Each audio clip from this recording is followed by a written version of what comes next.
I applaud a director who's able to take a step back.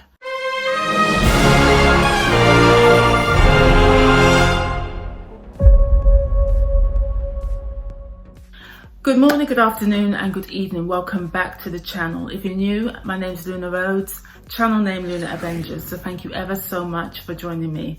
So this is a bit of an update video on James Gunn's Superman. As we're nearing closer to the release of this movie, I thought I'll give a brief update with my feelings, the journey, this almost roller coaster ride that this movie has been on since the initial teaser trailer. Now, let me just caveat this video. Everything is all subjective. Now, there's no secret that I wasn't enraptured by the official teaser trailer that dropped last December. What did you just say? I was left feeling frustrated and somewhat deflated. For me personally, I felt the trailer lacked two key components: aspiration and inspiration. Every frame and vignette of that teaser depicted a Superman either in peril or conflicted. That teaser just didn't engulf the senses of wonderment for me personally. Gone was the beautiful motif of a regal flight sequence, an aspiration normally associated with Superman, which is my favorite character. Now, I think I've said this before and I'll sound like a broken record, I don't care, but Christopher Reeve's iteration just stands head and shoulders above all the others. It just does. He just captured and embodied everything that I would associate with this character, having read the comics. And when people have commented, "Oh, you read the comics?" Yes, I have read the comics. Christopher Reeve's Superman was nothing short of iconic in every sense of the word. Now, I'm fully aware that the comic books have evolved Superman's arc, making for a more vulnerable and not so much impervious to pain Superman.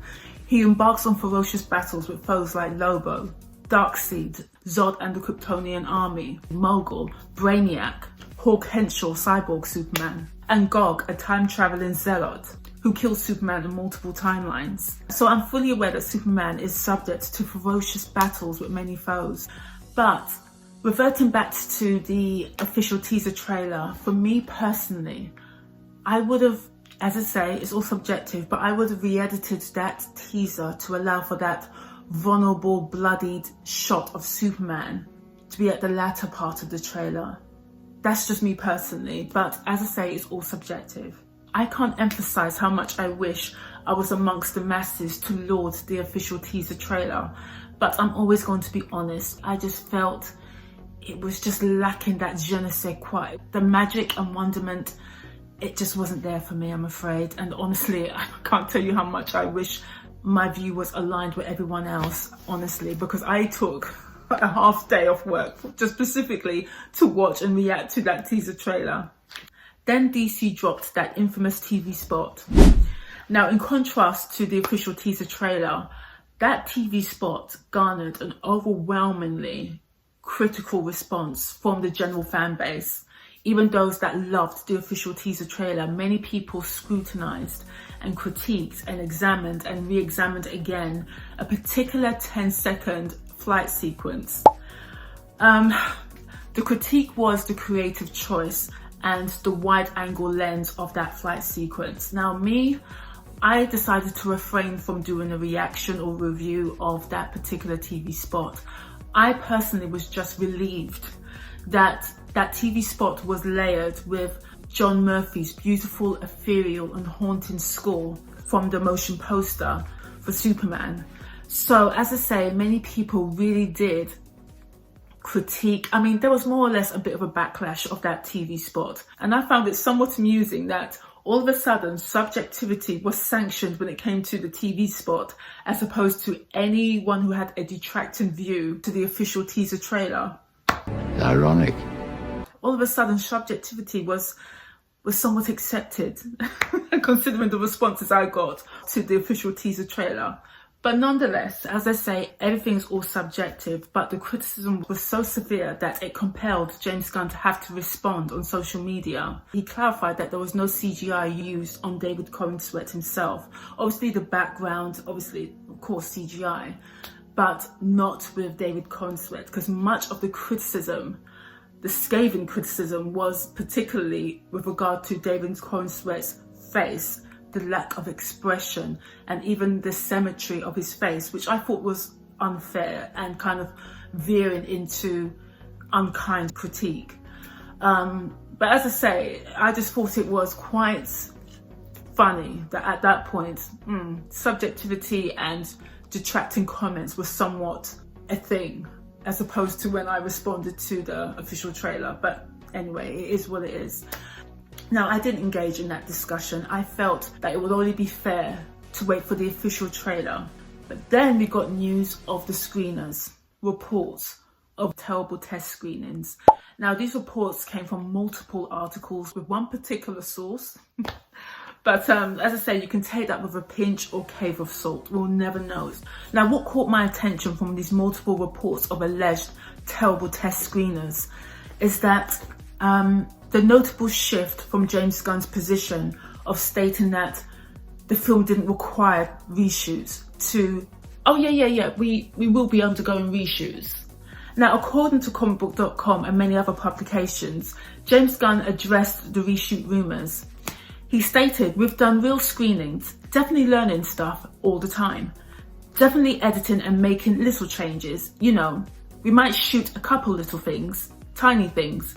All my additional photography is so hard because it's like I used to be kind of against it because, you know, you don't want to have to reshoot again. It's a pain in the ass. But as time has gone on and I've made more movies, I really like being able to say, you know what? I wish I had a shot of that fist hitting that. And I do tend to go back and pick that kind of stuff up. So it wouldn't be anything major. But those kind of things, yeah, I'll cover you a couple more things like that." Told you. I told you. I told you. After watching the official teaser trailer, I was of the opinion that this movie will need work. I was deflated, I was frustrated.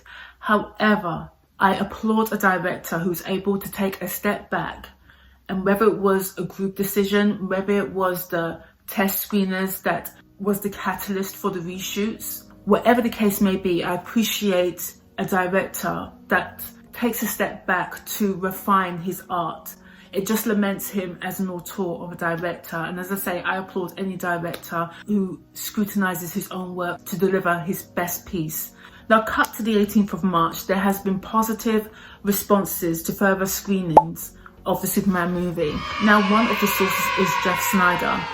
And, you know, some people may say that he's not credible or he is credible, but at least it's positive chatter and responses. Now, according to a post on X, he spoke to someone who attended a recent Superman screening and the feedback was encouraging. David Corenswet was great as Superman. The movie has jokey moments, they are well balanced with drama and genuinely funny. The film knew when to get serious, striking the right emotional beats, and the runtime is 2 hours and 20 minutes. A solid duration for a superhero epic. So, with the roller coaster ride that this movie has been on, and I would be remiss not to even mention the civil lawsuit, which may even prohibit screenings in the UK, so I might not even get to watch this film, but I'm sure they're going to be able to reach, hopefully, an agreement which favours the creators. And I am just happy and I welcome the fact that, you know, it's undergone reshoots. There are now cut from terrible test screeners to really positive chatter and responses to the current cut. So it seems that with the roller coaster ride that this movie has gone on, at least us as fans, because this is my favourite superhero, save for Batman and Invincible, I do want this movie to be absolutely brilliant. I want this movie to have an indelible mark on the superhero comic book movie landscape as a great film. There's nothing more than I desired than that. So I really look forward to seeing the official trailer. I just hope they nail it. I hope they use the right musical composition to elevate the emotion and the wonderment and the aspiration and inspiration that I'm hoping and longing for. I really do hope that I have that response. So I'm very much happier, more confident, And I look forward to James Gunn's movie this time round, after the topsy-turvy ride and reshoots that appear to have concluded with positive responses. Positive responses in that people have likened it. One commentary is that it's likened to the first Wonder Woman movie, which I really did like. As well as Guardians of the Galaxy, the first Volume 1. Not so much my favourite of that trilogy. I loved Volume 2 of the Guardians trilogy.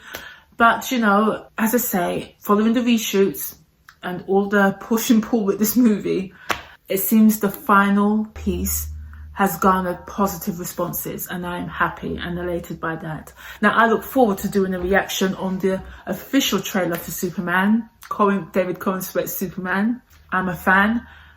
I am not a hater, but I am always very candid in my reaction. I'm not going to follow or pander to any fan base. I'm just not like that, I'm afraid. And, you know, I'm just as honest and as candid as I can be, especially with a very precious IP like Superman, to me. And we all want this movie to win. I, more than anyone, as I say, want this movie to win. And as I say, I look forward to the official trailer. So guys, please post your comments down below. Please leave your thoughts on this very topsy-turvy ride that this movie has already gone on, and we haven't even had official trailer as yet. Well, and I'm actually quite happy that I veered away from the ongoing discourse online about this movie. I did my reaction to the official teaser, but I thought, you know what? My reaction was enough. Let me wait until the official trailer before I give any further commentary on this piece. And I'm happy, once again, James Gunn did reshoots. So I'm happy with that. But anyway, guys, please subscribe, hit that thumbs up, as well as that notification bell for more content. And I shall be back once again. Have a wonderful weekend and week ahead. I shall see you on the flip. Please post your comments below. As I say, adios. Bye.